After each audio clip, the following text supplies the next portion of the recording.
two, three, four. ¿Qué tal? Buen día, buen jueves para todas y todos. Un nuevo episodio de la Cápsula Espacial. Una buena tarde junto a María Paz, junto a Matías y a nuestra invitada, Claudia Paz González. ¿Cómo estás, Claudia? ¿Cómo te va? ¿Cómo están los aires por allá, por esos rumbos del sur de Chile?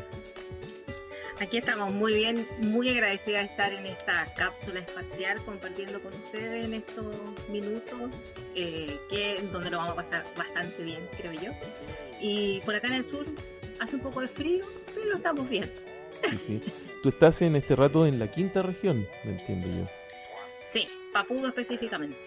Ya. Por acá ¿Y la pandemia cómo está por ahí? Más tranquila que en Santiago, estoy hace algunos días acá y mucho más tranquilo en este pueblo. La gente es mucho más respetuosa y aquí estamos disfrutando dentro de lo que se puede. Sí, así es. Sí. Matías, el tema que nos convoca hoy día es la lectura en tiempos de pandemia. Paz. ¿Partamos?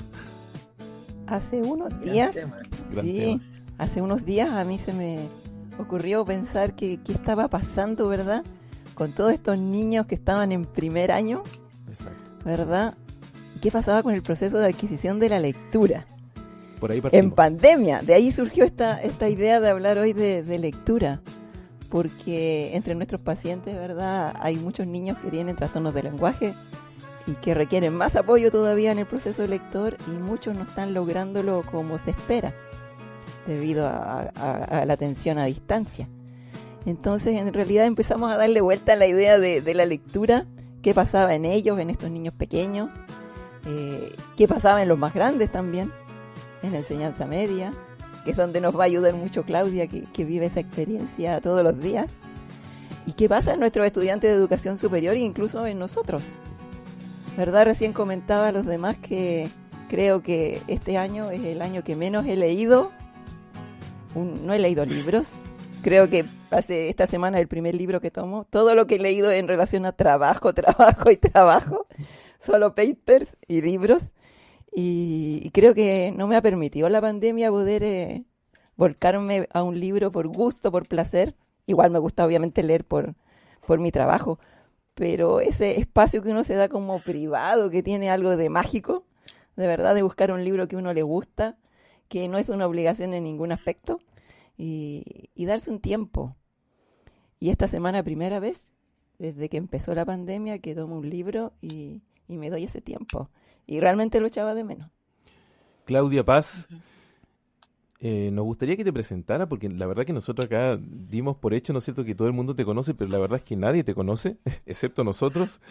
Que te presentes, ¿no es cierto?, para la audiencia que, si bien no nos van a escuchar probablemente hoy día o no nos vean hoy día, nos van a ver posteriormente. Habitualmente la gente nos ve el fin de semana, ¿ya? Los que no nos están viendo directamente hoy día nos ven los fines de semana y nos escuchan después en el podcast de Spotify y todas las plataformas de streaming que hay para la presentación de podcast. Claudia, tú eres docente, profesora de educación media, ¿sí? Uh-huh. Licenciada Sí. en lenguaje, eso entiendo yo. Cuéntanos. Sí. Bueno, yo soy licenciada en educación con mención en lenguaje. Me especializo específicamente desde quinto a segundo medio. Estoy trabajando en este tiempo en el Colegio Verbo Divino y me dedico también específicamente a lo que tiene que ver con coordinar segundo ciclo, que segundo ciclo va de quinto a octavo básico, específicamente en el área de lenguaje. Y trabajar ahí diversos aspectos que tienen que ver con los distintos profesores. He trabajado con educación personalizada y en este tiempo hemos estado trabajando harto con lo que tiene que ver con trabajo en equipo, que es una de las cosas que a mí me está llamando mucho la atención, el trabajo en equipo con los muchachos. Y tratar de sacarle el mayor provecho a los chiquillos lo que tiene que ver con lenguaje, ¿sí? Que es una de las áreas que obviamente trato de que se apasionen los niños y que les guste y que saquen el mayor provecho posible. Oye, Claudia, ¿y cómo ha sido la lectura en estos tiempos? ¿Qué pasa con lenguaje y literatura? Me imagino que debe haber alguna complicación, porque nosotros la vivimos en educación superior, ustedes en educación media, básica, también debe haber problemas. Ujú.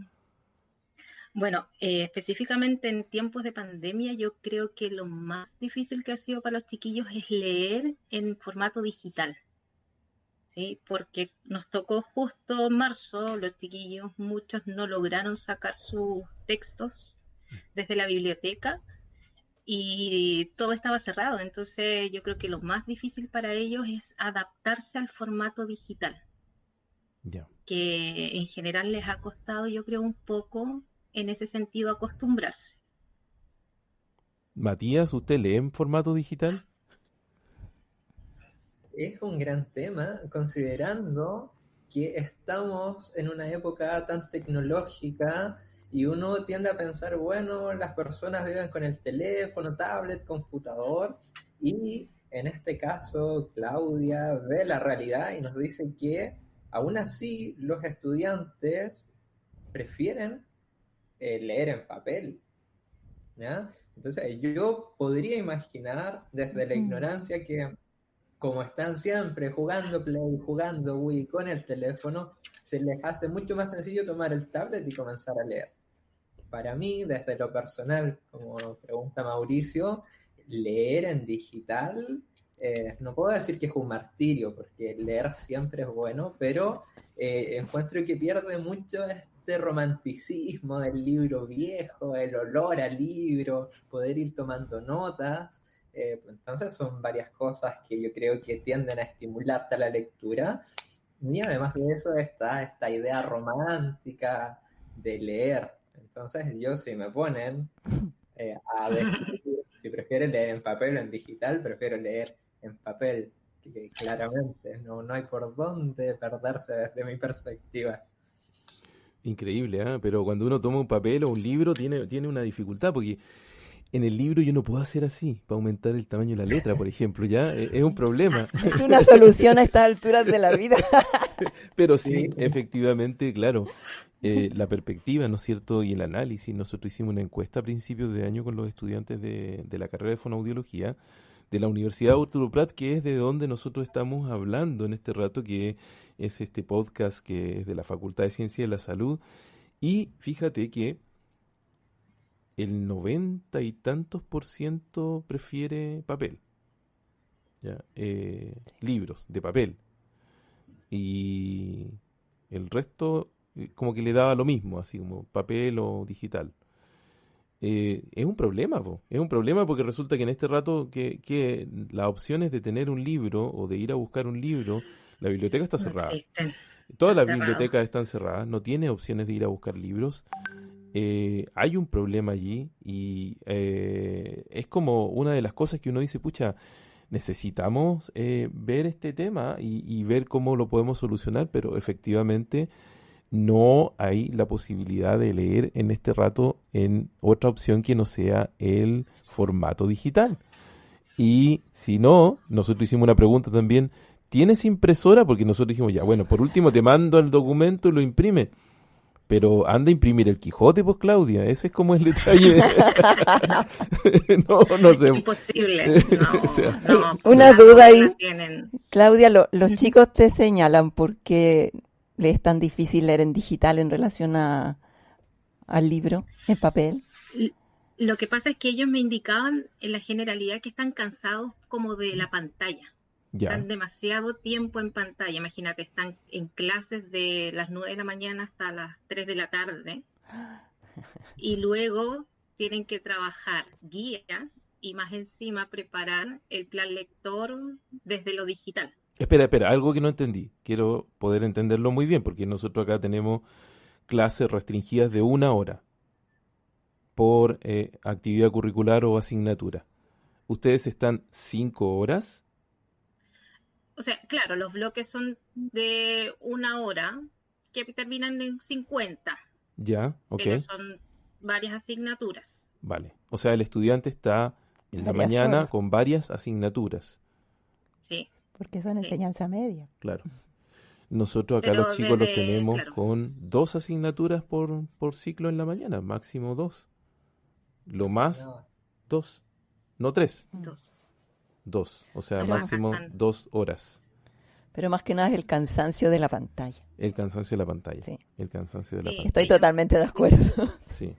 Se quejan mucho de la pantalla, porque además tienen que entregar todo a través de la pantalla. Todas Ah, las perfecto. actividades que uno les va pidiendo, todas las guías, las actividades sumativas, los formativos, todo a través de la pantalla.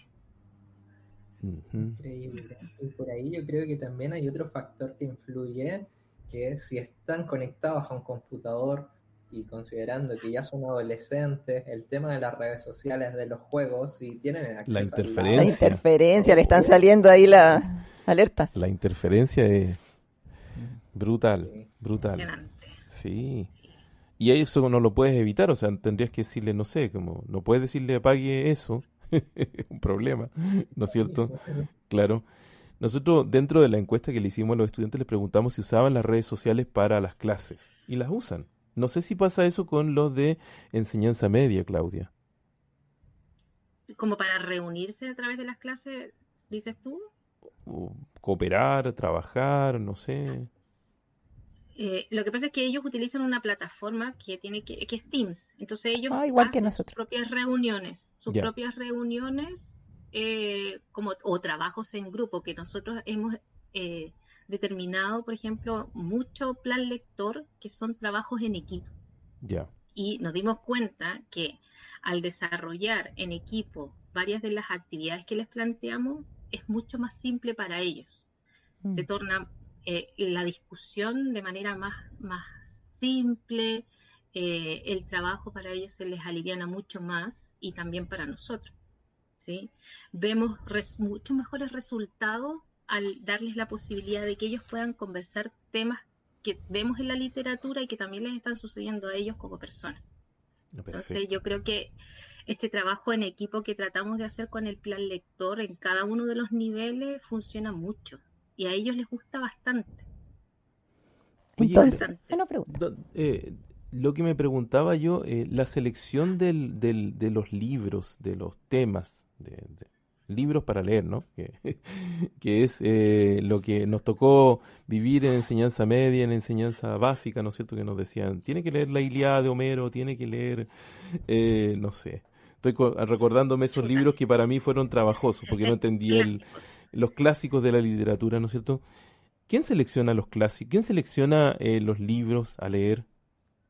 Primero viene desde el Ministerio de Educación un listado y por lo menos lo que yo he visto en los colegios que he trabajado es que los profesores de lenguaje van eligiendo algunos temas, algunos títulos en relación a los temas que se van pasando en las clases.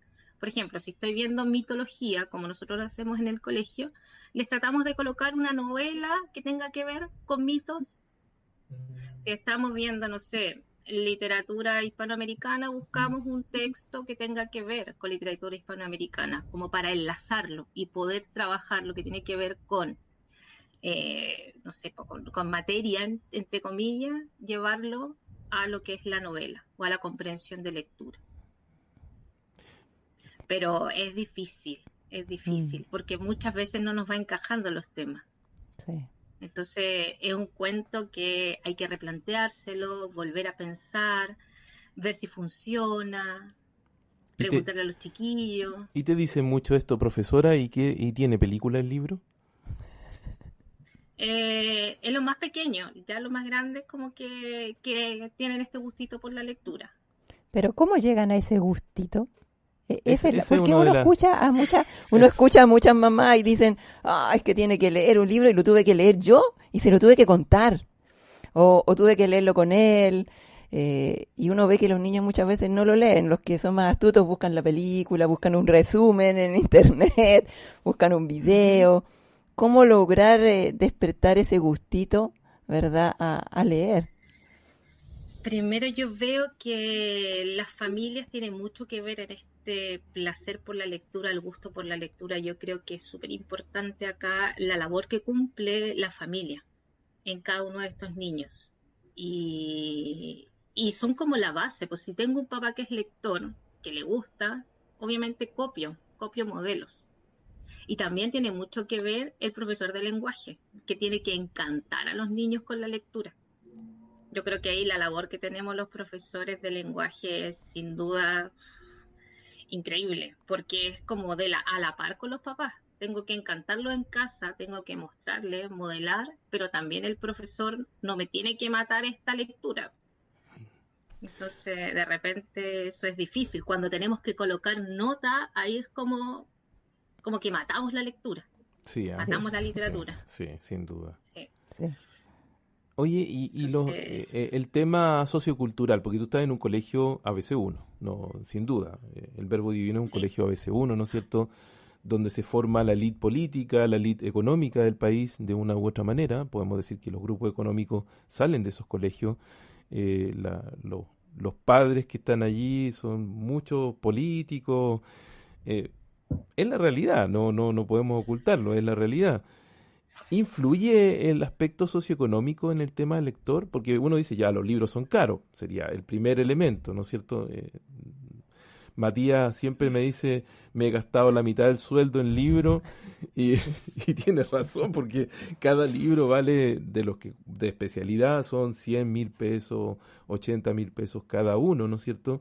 Libros de literatura, 25, 30, no deja de ser. ¿Influye ese tema? ¿Qué ves tú en eso, Claudia? ¿Qué nos puedes contar? sin duda, el capital cultural de cada uno de los alumnos eh, es importante. Y bueno, soy privilegiada de estar en este colegio y tener este tipo de alumnos, ¿Por qué? ¿sí? Que, que tienen como capacidad o privilegio, digo yo, de tenerlo todo. Por ejemplo, yo recuerdo un alumno que estábamos leyendo Sherlock Holmes y me dice, Miss, en las vacaciones de invierno fui al museo, ¿te fijas? Entonces, y pasaba tal cosa, lo mismo que vimos en la clase. Entonces, estos muchachos también tienen la capacidad de viajar, están abiertos a un mundo muy distinto, ¿sí? Y sin duda tiene que ver mucho. Yo tengo alumnos que les gusta mucho lo que es la literatura, saben mucho de literatura, leen no solo lo de la clase, andan con sus textos y te llevan sus sagas y te cuentan. Entonces eso tiene que ver mucho también con en dónde nacieron, en el lugar donde están. ¿Incide la cantidad de libros que hay en la casa de las personas? Sí, yo creo también. Y como te dije, si el papá es un papá lector, tengo un alumno lector también. Ese es el modelo Matías, sin duda. ¿cuántos libros habían en tu casa cuando tú eras chico? ¿Lo recuerdas? ¿Yo? No muchos. Yo recuerdo que en la casa de una abuela, ahí teníamos bastantes libros. Era como la colección familiar que estaba en ese lugar, entonces las típicas enciclopedias, los clásicos de la literatura, y era como el lugar de la lectura, pero en casa no, yo no recuerdo haber tenido una cantidad de libros a los que pudiera echar mano y decir, bueno, voy a explorar por acá o por acá, ¿no? Era como la instancia y llegar y poder ahí dar vuelta a los libros y mirar, obviamente en esa edad, que tuvieran dibujos, uno tomaba un libro ahora como Rayuela y dice, no, puras letras, no tiraba lejos. Muy gordo. Yo creo que también es un factor que te va motivando inicialmente, ¿cierto? Todo esto que deja de ser tanta letra, que se pueda, ahora yo encuentro una genialidad, estos libros que son para los pequeños, uno los abre y son como en 3D, que aparece un castillo y son 2 o 3 líneas, y yo creo que eso también tiene que impactar bastante en el gusto inicialmente. Así que son cosas que uno no tenía, o por lo menos yo en mi tiempo no tenía acceso a ellas. Uh-huh. Ahí volvemos a algo que siempre hemos Sí, conversado, esto de sí. de la experiencia y de la emoción que uno Claro. ha vivido frente Al al libro. libro, por ejemplo, en este caso. Porque a mí me hablan de libro y de infancia, yo me acuerdo que día nublado, día con lluvia, estando enferma, era como quedarse en cama, bien Ya. abrigado y con libro. O los mampatos que me encantaba revisar, que estaban en la colección en mi casa, y olerme los libros de piratas, de Salgari. O sea, esas cosas son las que uno como que es como una añoranza, así como de, Es la experiencia lo que te provoca emoción. Y quizá por eso yo soy de todos los libros que encontré a mis hijas. Porque en cierta forma es como una herencia. Yo siento que uno lo transmite, uno lo traspasa. Fíjate lo que pone Alejandrina allí. Dice, sí influye el estado socioeconómico, trabajo en un colegio vulnerable, en donde aún tenemos apoderados que no saben leer. Sí. Muy distinto de la realidad que vive Claudia. Muy, muy, muy distinto. O sea, es como, esta es la realidad de la mayor parte del país. Yo creo, no creo que sea muy diferente lo que vive Alejandra, ¿no es cierto? Alejandra Merino, en realidad a lo que uno vive. Son datos que uno de pronto le quedan dando vuelta en la retina, ¿no es cierto? De cuando leemos, cómo lo disfrutamos, si nos leían cuentos o no.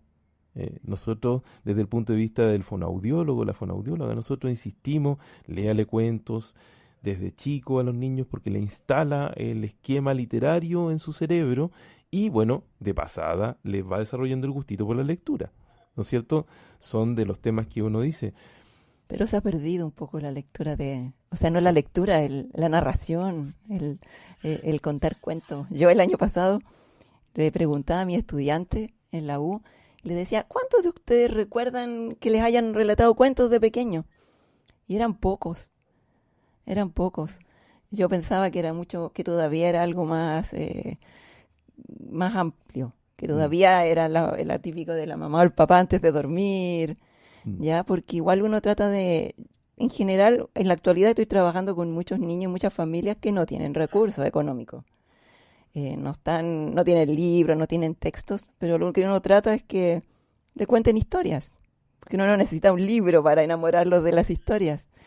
Basta con contar una historia de cuando eran pequeños, algo que les sucedió en el día, una historia de sus abuelos, ¿verdad? Y con eso es suficiente. Pero se ha perdido un poco eso. Ahora, ¿qué ha llevado a perderlo? No lo sé. Yo creo que las pantallas, la falta de tiempo, el trabajo, ¿verdad? En que hemos perdido cosas tan importantes como esa. Sí. Sí, porque nosotros cuando nos íbamos de vacaciones cada uno se pillaba un libro, ¿no es cierto? Y era como el libro del verano para leer. A veces estábamos leyendo todo el mismo libro y era como, voy en el capítulo tanto. ¿Te pasó alguna vez, Claudia, eso, no? Es como, voy en el capítulo tanto y mira. Ahora en la era digital se puede. Ah, claro. Sí, por cierto. ¿Ya? Sí.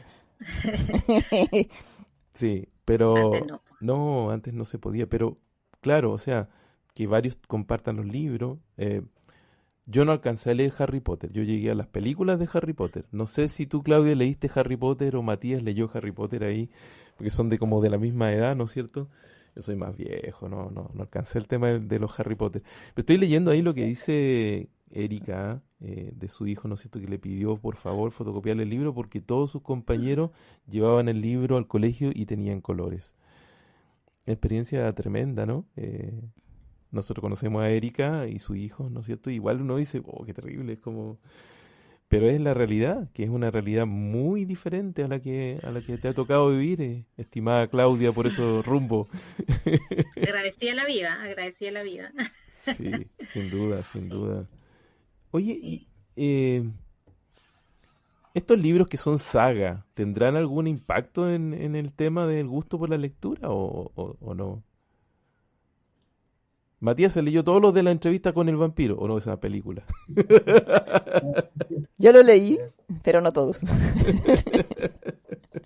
Yo creo que sí, es una buena forma. Yo, sin ser especialista, ahí nos dirá después Claudia cómo lo vive ella, pero considero que independiente de si literal o literariamente es bueno o es malo el escrito, con que la persona ya enganche con eso, obviamente va a seguir leyendo y un autor saca un nuevo libro y lo quieren, y eso pasa bastante actualmente con estas sagas de Game of Thrones, George Martin, que esperan años para un nuevo tomo. Bien, y se discute si es bueno o no es tan bueno y qué pasa con la serie, pero eso es un tema aparte. Pero la gente se enamora de las sagas y es como que se siente tan representada por los personajes y les pasa algo y sufren con ellos. Entonces es como una relación que se crea, si bien ficticia, pero que se mantiene bastante en el tiempo. Y por ahí a mí me causa bastante risa porque veo memes que dicen que a veces las sagas duran mucho más que las relaciones con una pareja que tienen. Se crean relaciones más estrechas. Sí, sin duda. Claudia, ¿qué nos dice la profesora especialista? A mí me pasa que en los cursos, por ejemplo, en séptimos y octavos se trabajan, o los niños como que captan compañeros con la saga. Hay algunos, dos o tres, que son el grupito de los que lee más y como que va ganando compañeros mostrándole esta saga y como que los van invitando a este círculo de lectura y como que se van encantando. Qué Y es impresionante. interesante. Sí, y Sí. es impresionante cómo de tal manera estos alumnos que son buenos lectores pueden invitar a otros que no lo son tanto y que se encantan con estas sagas. Y a mí me pasa en los cursos de séptimos y octavos, que son más buenos para esta lectura de sagas, más que los más grandes, que son de enseñanza media. Como que el fenómeno se ve en séptimos y octavos. Tenemos que mencionar nosotros, aparte de, aprovechando que nos está contando Claudia de séptimos y octavos, que efectivamente la enseñanza básica ha sido un problema el aprendizaje de la lectura, el formato, ¿no es cierto?, de este esquema de educación de emergencia virtual, donde todos los profesores tuvieron que mudar todas sus habilidades a la pantalla, estar conectado a un computador, conectado a través de la pantalla, ¿no es cierto?, para poder enseñar a leer. Ha sido todo un desafío, un desafío para los estudiantes, niños pequeños de 6 años que están frente a una pantalla. Es un desafío enorme estar ahí frente a la pantalla, ¿no es cierto? El otro día hablaba con el papá de un paciente y me decía, es que si yo le pongo una pantalla, el que quiere ver YouTube, no creo que lo quiera ver a usted. Y tiene toda la razón, o sea, es como obvio. Entonces uno dice, oye, ¿cómo lo están haciendo para aprender a leer en este contexto actual que es complejo, es súper difícil con toda esta dinámica? No sé, Claudia, si nos puedes comentar ahí desde de educación básica de los más chicos, si te han llegado referencias, tiene algún comentario de los profes respecto de cómo lo están haciendo ellos ahí. Bueno, ha sido claramente un gran desafío porque como tú dices, el uso de la pantalla, sobre todo en los más chicos, cuesta muchísimo, ¿sí? Y yo creo que, por lo que yo he escuchado, que es un tema que se va a tener que volver a retomar y que cuesta mucho claramente enseñar a leer a un niño a través de un dispositivo móvil, a través de internet, porque como tú dices, él se concentra en el periodo de concentración de un niño, no sé, 5 minutos y sería. Entonces, es el gran problema que tienen estos los profesores de enseñanza básica, específicamente. Por ahí nosotros siempre nos metemos con esos temas con Matías, a propósito de las habilidades, ¿no es cierto?, para aprender a leer, que son las habilidades visoperceptivas, las funciones ejecutivas, que no lo habíamos nombrado hoy día, que siempre las sacamos, ¿no es cierto?, porque nos aparecen hasta en la sopa, ¿ya? Pero efectivamente, porque son de los temas que nos apasionan a nosotros desde el punto de vista de las neurociencias, los niños para aprender a leer necesitan ciertas habilidades desde el punto de vista neurológico y neuropsicológico particularmente. Matías, si te quieres comentar de eso, sería muy bueno porque efectivamente vamos a darle pista a los papás que nos escuchen posteriormente y digan entonces, bueno, pero efectivamente yo estoy entendiendo por qué mi hijo se distrae tanto y le cuesta tanto aprender a leer. Bien, sí, hablando de funciones ejecutivas, es un tema que a nosotros con Mauricio nos encanta, hablamos de regiones prefrontales siempre, para todas las personas que nos escuchan, tienen que decir, ya están hablando de la misma Lo que cosa. pasa es que aparecen Pero muchas cosas. sí, efectivamente. Nosotros hace poco estuvimos viendo esta semana con Mauricio hablando de funciones ejecutivas y las funciones ejecutivas para quienes se integran o no han escuchado los capítulos previos son habilidades cognitivas que están a la base de cualquier cosa que nosotros estamos realizando durante el día. Si nosotros tenemos un objetivo o nos levantamos en la mañana pensando qué queremos hacer en la tarde, ya hay funciones ejecutivas trabajando para eso. ¿Qué funciones son estas? Como mencionaba, ¿cierto?, Claudia, Mauricio, atención, esencial. Bien, que es la capacidad de poder atender a un estímulo puntual por un periodo de tiempo. Y una atención muy particular, ¿cierto? Que se llama atención sostenida, que es mantenerla en el tiempo. Correcto. Atención selectiva para enfocarme en un punto y luego tengo que mantener la atención. Para poder trabajar con atención a ese nivel, hay otro proceso que tiene que estar de la mano, que es inhibir los estímulos externos. Entonces, yo siempre digo, si suena algo de fondo y estoy pendiente de esto, yo no me voy a parar y voy a ir a mirar, a no ser que haya chocado un auto fuera, pero si hay una gotera o suena una puerta, yo tengo que tener la capacidad de seguir atento, ¿ya? Además de eso, ¿qué es necesario? Que tenga la capacidad de poder almacenar información y manipularla de forma temporal. Porque, ¿qué saco de estar mirando un punto fijo sin cambiar la mirada? Pero, ¿y qué hago con él? Está ahí. Entonces, tengo que tener esta habilidad de manipular. Con esto a la base, ya, ¿cierto? Genero un plan de acción y cualquier cosa que involucre aprendizaje debe involucrar estas habilidades. Si bien nosotros sabemos que para el lenguaje verbal son muy, muy esenciales, considerando como un estadio previo de aprendizaje, para la lectoescritura es aún más relevante porque es un proceso más complejo, ¿cierto? Primero aprendemos a hablar, entendemos lo que nos dicen y luego ya podemos ir asociando estos sonidos con estos símbolos gráficos. Entonces, esencial funciones ejecutivas a la base de cualquier proceso de aprendizaje.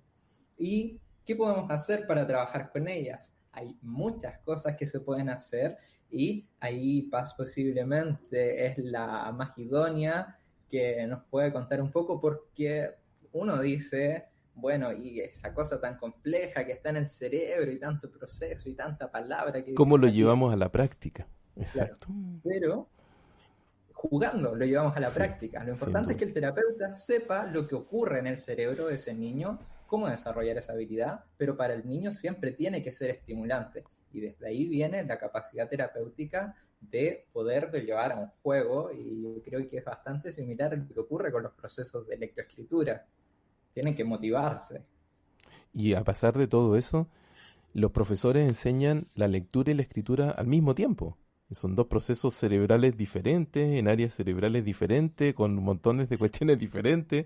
Y los profes lo enseñan así como, sí, nada, hay que enseñarle a escribir, a leer, no hay problema, es algo tan fácil, tan sencillo. Siempre y cuando el cerebro esté funcionando bien. Porque cuando está funcionando mal, ahí hay un problema, ¿ya?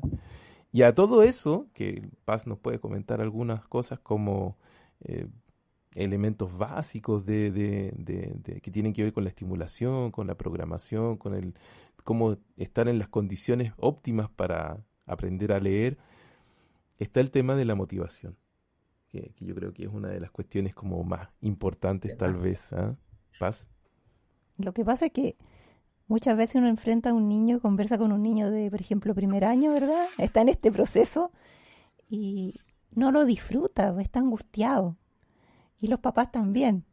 Y esa angustia de los papás se transmite, porque ellos no saben cómo ayudar y este niño está frustrado además, porque ve que sus compañeros avanzan y él no avanza.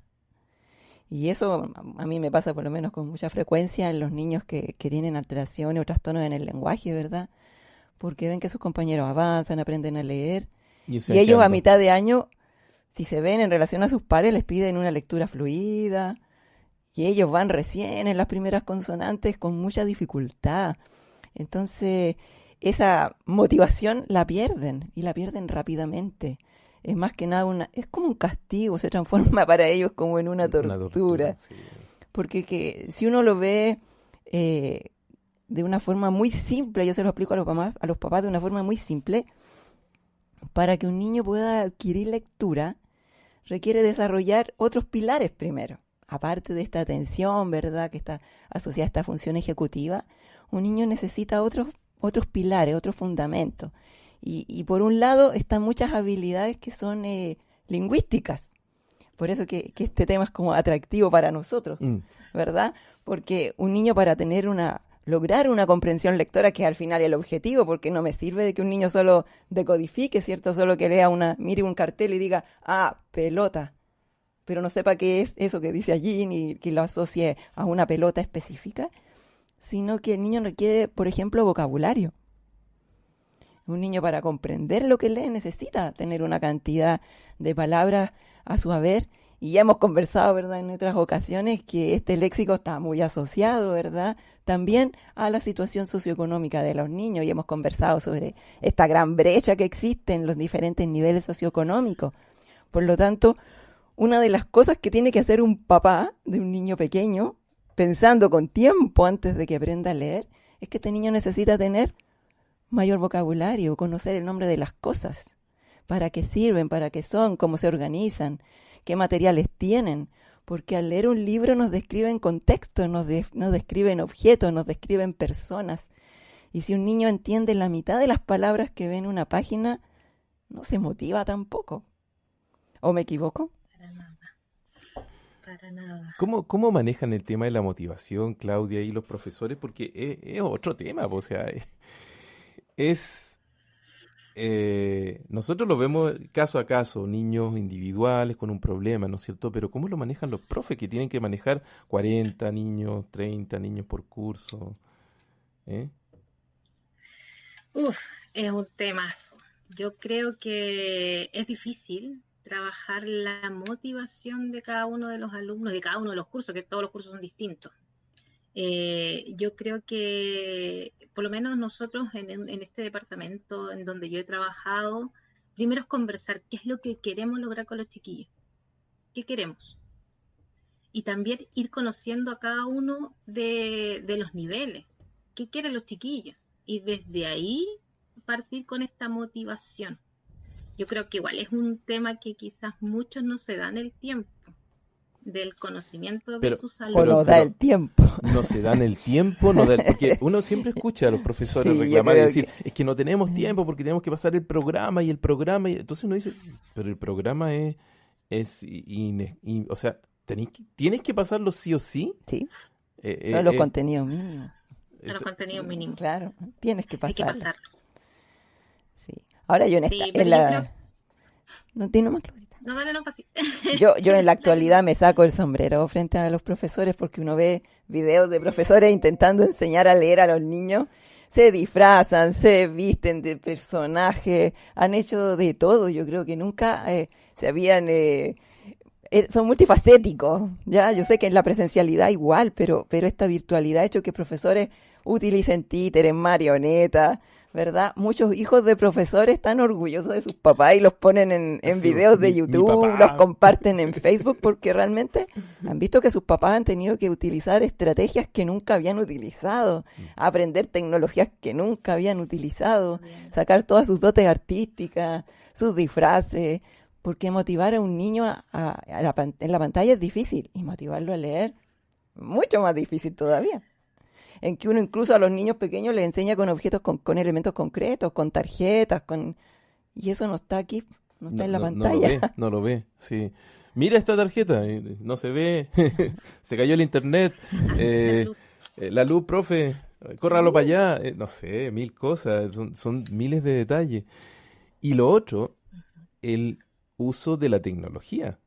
Desde el profesor que no sabía, seamos honestos, no sabía aprender un Tata, ¿no es cierto?, al profesor que se maneja ahora en todas las plataformas, ¿no es cierto?, ya está subiendo de nivel en términos del conocimiento técnico. No sé cómo fue esa experiencia de los profesores de tu colegio, Claudia. Eso sería interesante conocer. Bueno, yo creo que fue difícil porque en mi colegio hay muchos profesores que son adultos y que les ha costado Espera, muchísimo. todos somos adultos, pero... Adultos mayores, Ah. no, pero pasaditos, que están alejados de la tecnología. Así como que yo. están alejados de la tecnología y que, no sé, usaban el teléfono, que no el touch, el otro. Imagínate. Entonces, ha sido difícil, pero han aprendido. Yo de verdad he tenido muchas como conversaciones con profesores que me dicen, Claudia, no sé cómo manejar esto, ya, tal cosa, ya hacemos, ¿cómo se dicen? Tutoriales. tutoriales a través del teléfono y los mando al WhatsApp y que lo ayudan los hijos.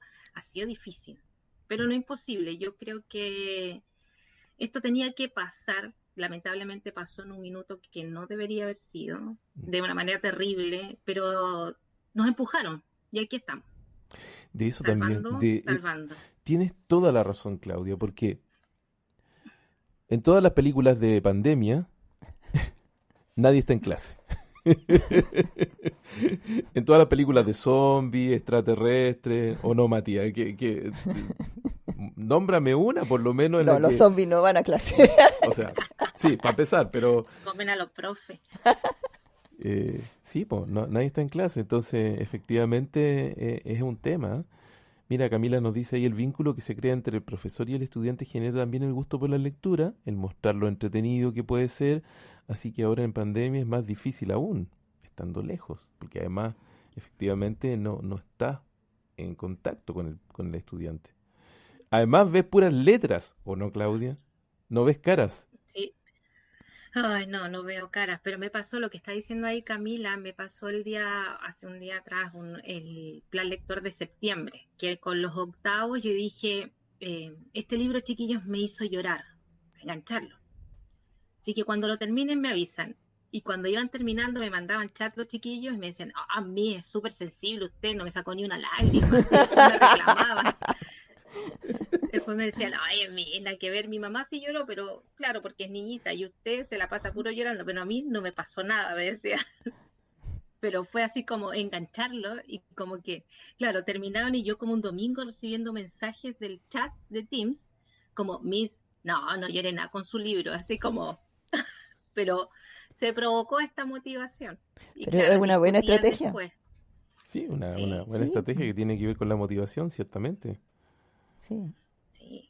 Fue buena estrategia y creo que lo disfrutaron el libro al decirles que había sido para mí un libro que me había marcado.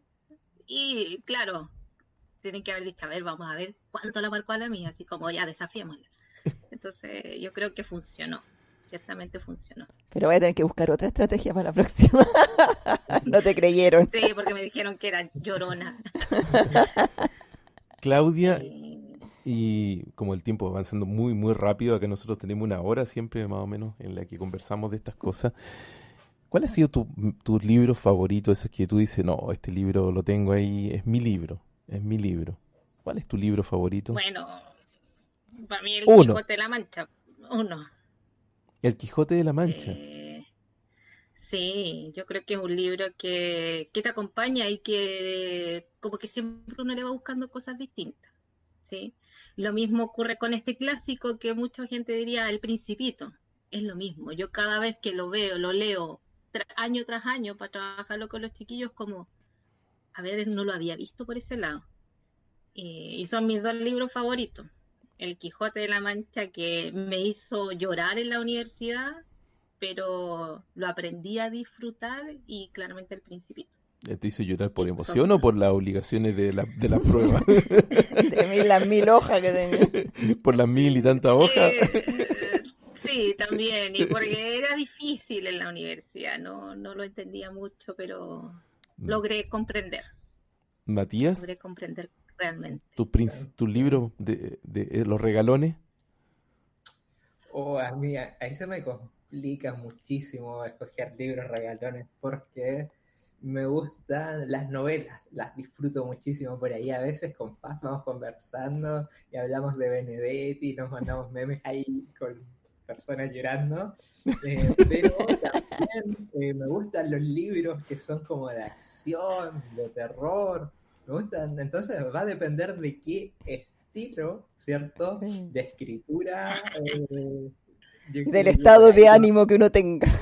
Sí, pero igual, a pesar de eso, tienes que jugártela por un libro, Matías, ese que dice, no, este es el libro, este es el libro. Ese que tú te dices, te vas de vacaciones, te tienes que llevar un libro, ese. Ahí me hacen estallar la cabeza, no sabría qué hacer, no viajo. Viaja donde haya una librería. A mí me gusta bastante Cortázar y yo Rayo con Rayuela. y creo que lo he leído un montón de veces, y es tan raro en ciertos momentos, y a veces fluye tan bien, y depende cómo uno lo lea. Entonces yo creo que por ahí, en cuanto a novela, me quedaría con Cortázar y Rayuela. Encuentro que es muy, muy genial en todo momento. Es Y, medio mamón, como me digan, pero me gusta. y Paz, ¿qué libro te gustaría? Si tú, ese que te llevarías como de vacaciones para... No, siempre hay un libro que siempre está en mi mesita y en mi pieza, que son los poemas de Benedetti. Siempre están ahí. Desde que tengo como 18 años, voy cambiando el libro, pero siempre están los poemas de Benedetti allí. Siempre los necesito ahí, a mi alcance. Porque ya me lo sé de memoria, pero es un disfrute, algo, trae recuerdos, trae emociones, trae muchas cosas. Es cierto, ¿ah? Sí. Es cierto. Son como esos libros que uno dice, oh, qué maravilla. A mí los libros que me conmovieron y que yo me los llevaría y los volvería a leer son los de Hermann Hesse. Yo te conocí leyendo a Germán Hesse. Claro, El Lobo Estepario, Siddhartha y varios libros similares, ¿no es cierto? Y una vez me acuerdo que fuimos a la casa de unos parientes tuyos. Matías, Claudia, imagínense la situación. Nos dicen, hay un tío de María Paz que tiene libros para regalar. Salimos así corriendo. Con bolsa. Sí, no es mentira. Empezamos tímidamente, así como, lo podemos echar en la mochila. Qué vergüenza. No nos dio vergüenza. Es que lo iban a regalar, lo iban a Los regalar. tenían para regalar.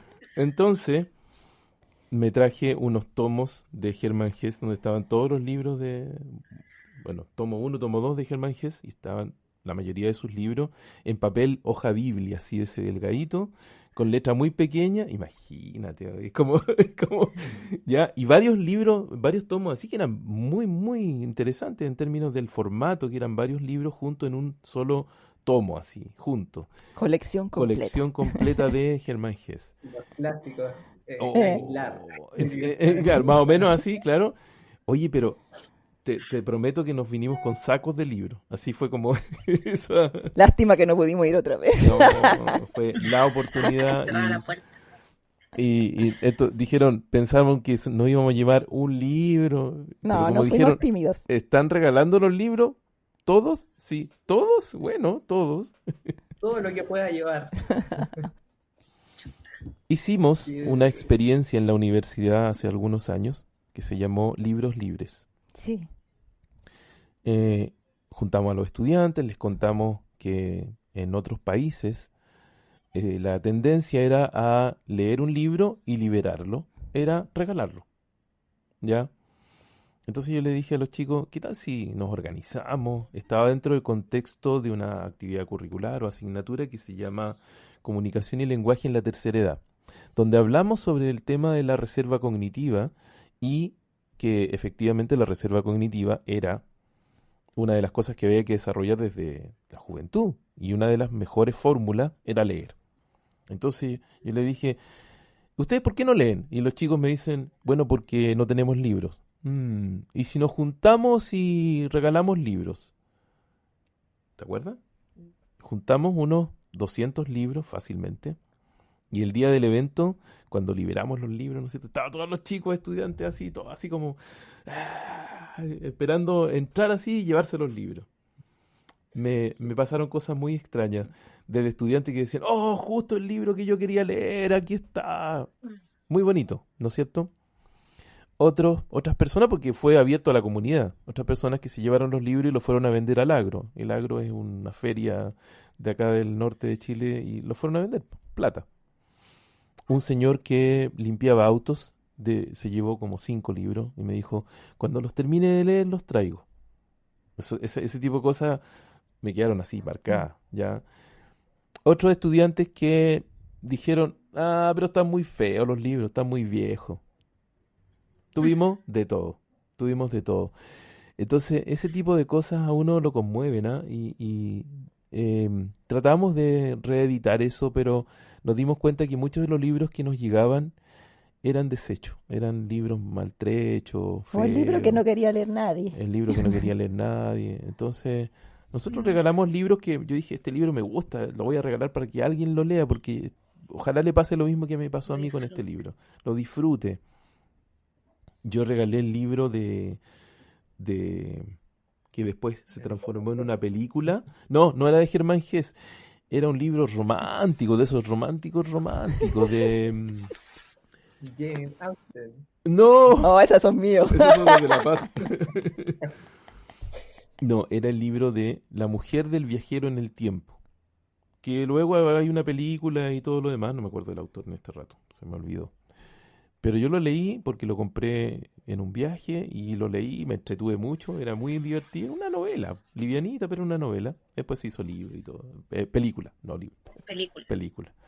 Pero efectivamente son de las cosas que a uno le conmueven, ¿no es cierto? Y uno dice, sí, ojalá todo el mundo tuviera acceso a los libros, que es un tema. Yo digo, digitales, yo encuentro libros digitales por todas partes, pero a nadie le gusta leer en digital, ¿no? Entonces como es un tema también. ¿Será esta eterna discusión de bájenle el IVA a los libros para que la gente pueda comprar los libros? ¿Qué opina la profesora de lenguaje respecto de eso? Oh, sería maravilloso que le bajaran el IVA a los libros, porque así todos tendrían acceso, no solo los privilegiados. Sí. Y la brecha cambiaría un poco. Ojalá que se le bajara el IVA a los libros acá en Chile, absolutamente. Ahora yo no sé ¿Por si... qué Si no? cambie todo, Mm, yo creo que sí. igual es un factor de muchos factores que quizá están asociados a que no seamos buenos lectores, pero solo uno. Yo Sí. creo que hay muchas otras cosas más que lograr. Sí. Yo insisto que la base está, bueno, Más- es más lo mío, atrás, pero está en más los atrás. pequeñitos, están los pequeñitos. Claro, Si claro. yo encanto a los pequeños, es más factible que se enamoren de la lectura. Sí, sin Ahora, duda. una cosa que es crucial allí y que yo les mencionaba hace un rato es que aparte de que un niño requiere vocabulario, también requiere otras habilidades, requiere desarrollar el discurso, también poder hacer una Un relato. narración, Un relato. ¿ya? O sea, si el niño no es capaz de hacer relato, difícilmente va a tener acceso a una buena lectura. Entonces también está este juego de tanto el cuento de la noche, ¿verdad? De parte de los papás, como que los papás también le puedan decir a sus hijos, cuéntame un cuento hoy día para poder quedarme dormido. Y es una experiencia bonita. Claro, o sea, también ellos van a poder transmitir lo que sienten, sus emociones. Desarrollamos la imaginación, la creatividad a través de una cosa tan sencilla como esa. Yo les voy a contar ahí a todas las personas que nos están escuchando y que nos van a escuchar posteriormente que hay una estrategia que es muy útil. Cartón de cereal que usted recorta con una tijera y hace sombras.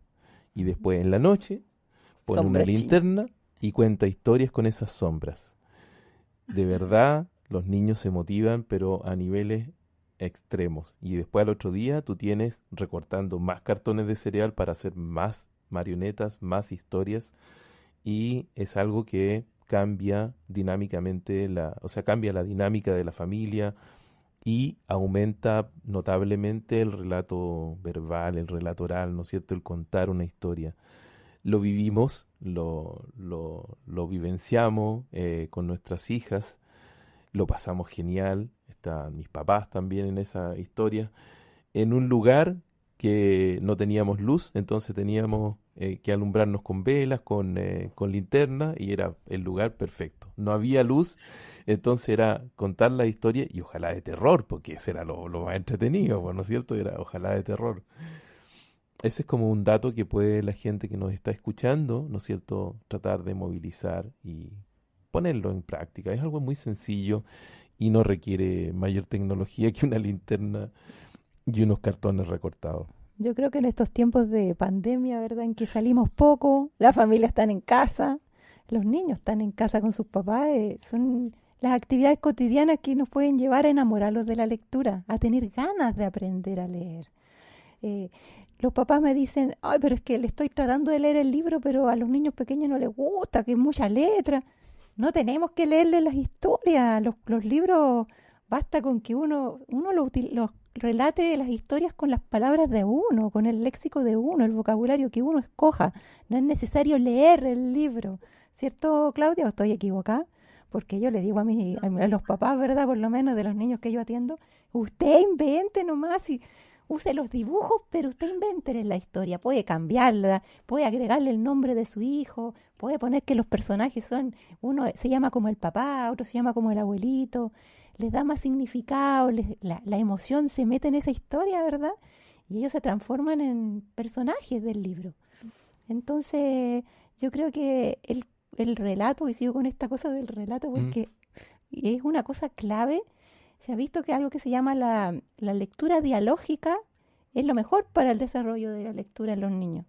Es decir, que el papá cuenta la historia, pero el niño participa también. El niño comenta, el niño pregunta. No es esto de que el papá cuenta el cuento, ¿verdad? Y el niño está ahí en silencio, calladito, pasivamente. Sino que el niño requiere ser activo, participar. Y eso hace que se motiven también. Puede cambiar el final. Eso es una Exacto. cosa muy ¿Qué entretenida. final te gustaría a ti? Claro. Claudia, nos quedan pocos minutos. Nos gustaría que tú nos comentaras y nos dieras algunos tips como para las familias que nos están escuchando, porque esta cápsula que estamos transmitiendo desde hoy día, los jueves, ahí le estamos avisando a todo el mundo que somos en los jueves, nos cambiamos del viernes para el jueves por razones laborales fundamentalmente. ¿Qué le puedes decir a la gente como para recomendarles en términos de la lectura? A ver, como profesora, que primero acompañar al niño con la lectura. Yo creo que eso es importante. De repente es triste que un niño esté leyéndolo solo y que le cueste leerlo. Yo creo que involucrar al papá, leamos juntos este libro, conversémoslo. Yo creo que eso acerca mucho a la familia y acompaña también al niño que le cuesta un poco más leerlo, porque se siente claramente acompañado en algunas dudas, puede conversarlo, puede disfrutarlo más, ¿sí? También incentivarlos desde pequeños, como decía María Paz. Yo me estoy acordando ahora de mi hija específicamente, que le gusta mucho el condorito, y disfruta con el condorito, con algo tan simple como el condorito, ¿sí? Que lo podemos encontrar en todas partes, y algo tan simple. Y así se va motivando con la lectura. Yo creo que también invitar a estos profesores que de repente matan la lectura con acercarnos, con pensar en el alumno y buscar esta lectura que realmente veo en mis alumnos y que les gustaría y que los motivaría. Sin olvidarse que estos chiquillos tienen que disfrutarla, porque claramente muchas veces los profesores nos olvidamos que es el goce por la lectura. Y es difícil sacar la nota y dejar solo el goce por la lectura. Ojalá que algún día no tengamos notas y que aprendamos porque tenemos que aprender y porque queremos aprender y no porque tengamos que tener una nota. Sin Ojalá duda. sea así Sin algún duda. día. Matías, comentarios finales de esta nueva órbita en esta cápsula tan especial. Sí, mi nuevo capítulo favorito. Bueno, más que un comentario personal, me gustaría aprovechar que tenemos a la profesora especialista por acá y desde su perspectiva, ¿cuáles son los clásicos que nunca nos pueden faltar o que deberíamos leer antes de determinada edad, por ejemplo? Que no podemos irnos de este mundo sin leer. Yo sé que puede ser cientos, pero como, ¿cierto? Activo desde la pedagogía o como persona. Clásico. ¿Cómo? Digo, no necesariamente de la pedagogía, sino que desde lo personal que consideres, Claudia, que son libros que sí o sí hay que leer. Yo creo que siempre uno tiene un listado de lo que debe leer y por ahí yo siempre me aprovecho para poder ir aumentando un poco la biblioteca y yo creo que, bueno, 100 años de soledad, que es el clásico de clásico de los clásicos, ¿sí? Macbeth también, clásico texto dramático que sin duda no podemos dejar este mundo sin haberlo leído. Shakespeare me gusta mucho, Hamlet también. También es uno de los clásicos que no podríamos dejarlo. No sé, hay tantos. Siempre y cuando te digan que es qué tipo de libro es. Me acuerdo que me hicieron leer en el colegio a Hamlet y lo leí como una novela y nunca entendí nada. Un texto dramático, pues. No te lo presentaron. No me lo presentaron, me dijeron tiene que leerlo nomás en Luna y Prueba, así, eso sería todo.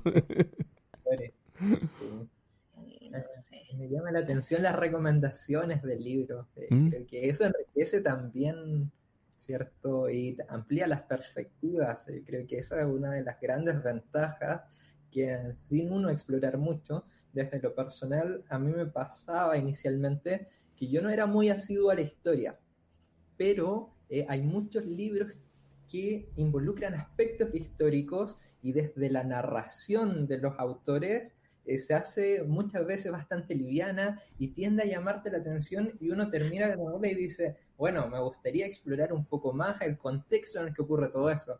Específicamente a mí me pasa eso con Milan Kundera, que considero que además de meterte la filosofía a la fuerza, pero de forma, ¿cierto? Sutil. Como bajo la alfombra, tiene este concepto histórico que es muy genial porque te permite ir explorando y no como nos dice Claudia de, voy a estudiar historia para la prueba de historia, sino que te permite contextualizarte en lo que él te cuenta. Así que yo creo que es una de las grandes ventajas de la lectura, ampliar tu perspectiva, no solo sobre lo que te cuentan, sino que del mundo en general. Y eso ya se paga por sí sola la lectura. Ujú. Paz, ¿algún comentario ahí para ir finalizando este recorrido por la literatura y los libros?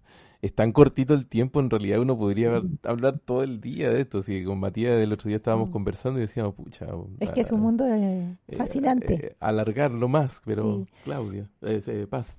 Yo creo que, bueno, siempre me centro en los niños, pero eso es mi mundo.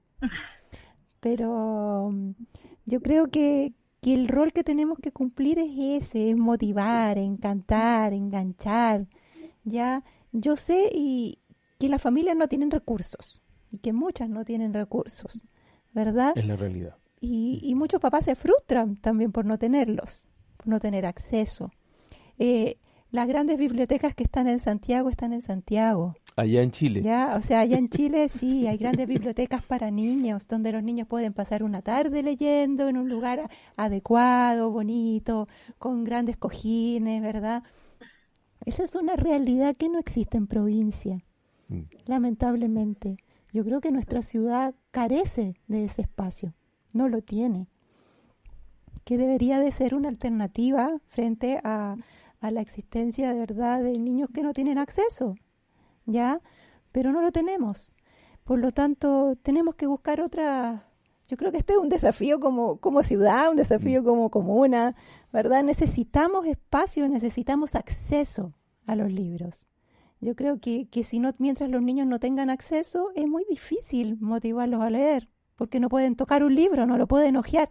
El hecho de poder acercarse a un montón de libros y decir, quiero ese, yo creo que ya eso es emocionante. Es como entrar a una librería y decir, ay, me puedo comprar uno, ¿cuál?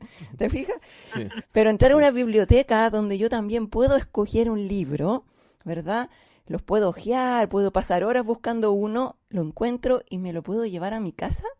Es Eso. gratificante, porque además sé que lo voy a tener tantos días y lo puedo devolver y puedo sacar otro. Pero no tenemos todas esas oportunidades. No. Y yo creo que ese es un punto así grave, es algo serio. Y aquí no puedo, no sé directamente a quién le puedo mandar el mensaje, pero a nuestros nosotros, propios Alguien lo estudiantes. escuchará. Sí, yo creo que necesitamos eso, necesitamos. Hemos apoyado en comedores, por ejemplo, que en lugares donde los niños asisten a diferentes instancias, sí, se han ido creando bibliotecas pequeñitas, pero yo también creo que es una obligación del Estado, es una obligación de los que tienen los recursos, de los que tienen los espacios económicos, de poder brindar esas oportunidades a los niños, ¿ya? Y por otro lado, ¿verdad? Que los papás no se frustren, que un relato, que el contar una experiencia, una anécdota, también los incentiva a la lectura. Y eso lo puedo hacer sin tener un libro en la mano. solo basándome en mi vida, en algo que me pasó, en algo que me sucedió, en una película que vi en algún momento, en una historia que me contaron cuando era pequeña. ¿Ya? Yo me acuerdo que en las noches muchas veces de mis veranos me dormía porque mi abuela me inventaba historias muy simples, muy sencillas, la historia de una vaca que vivía en el campo, pero yo todavía me acuerdo, porque ella las creaba, ella las inventaba.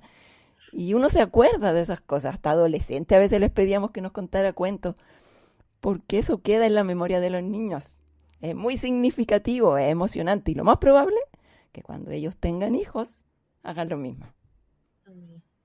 Y cuenten cuentos a sus hijos. Nosotros sería muy importante que les dejáramos el desafío a los estudiantes y a las personas que nos siguen respecto de cómo incentivar al mundo lector, por un lado, por una parte, motivarse a la lectura. Hay muchos libros, ¿no es cierto? Y por otro lado, efectivamente se pueden hacer cadenas de solidarias respecto de entregar libros, generar esta instancia de, por ejemplo, libros libres. Ahora en este momento no podemos hacerlo, pero más adelante vamos a poder hacerlo también. Y motivar hacia la apertura de lo que son los libros. Los eventos de libros libres en otros países son un evento de la comuna, un evento de una ciudad completa, para San Jordi en España, ¿no es cierto?, en Barcelona. Los libros quedan en unas bancas en las plazas y la gente puede disponer de ellos. Y dice, en muchas partes dice, llévate uno, trae uno, es como libros y flores. Léelo y suéltalo. Claro, léelo y suéltalo, léelo y libéralo. Sí, muy entretenido este capítulo, esta nueva órbita de la cápsula espacial. Nos tenemos que ir porque habitualmente tratamos de no hacerlo más largo que esto, dado que también es un tiempo para todos. Y los invitamos a seguirnos siempre por la red social de Facebook, estamos allí. Sobre todo también a escucharnos a través del podcast. Recomiéndennos, que estamos en Spotify, nos van a encontrar como la cápsula espacial. No tenemos este elemento de suscríbete y dale like a la campanita porque no es YouTube el asunto, entonces no tiene ese sentido. Pero sí le pueden decir a la gente que nos pueden estar escuchando este capítulo y otros más como episodios en audio de Spotify. Spotify, si tú no quieres pagar, lo puedes escuchar gratuitamente. Hay que mamarse los comerciales nomás, pero no hay nada más. Ha sido un placer, Claudia, te agradezco mucho que nos hayas acompañado en esta órbita nueva. Gracias, Matías, gracias, Paz. Y nos vemos la próxima semana en una nueva órbita, porque vamos a estar hablando con una psicóloga desde la ciudad de Victoria, en la 9ª región de Chile. Vamos a estar hablando sobre la educación, la emoción y las neurociencias. Así que probablemente hablemos de funciones ejecutivas. Así que nos vemos en un nuevo episodio la próxima semana. En los jueves, no lo olviden. Adiós.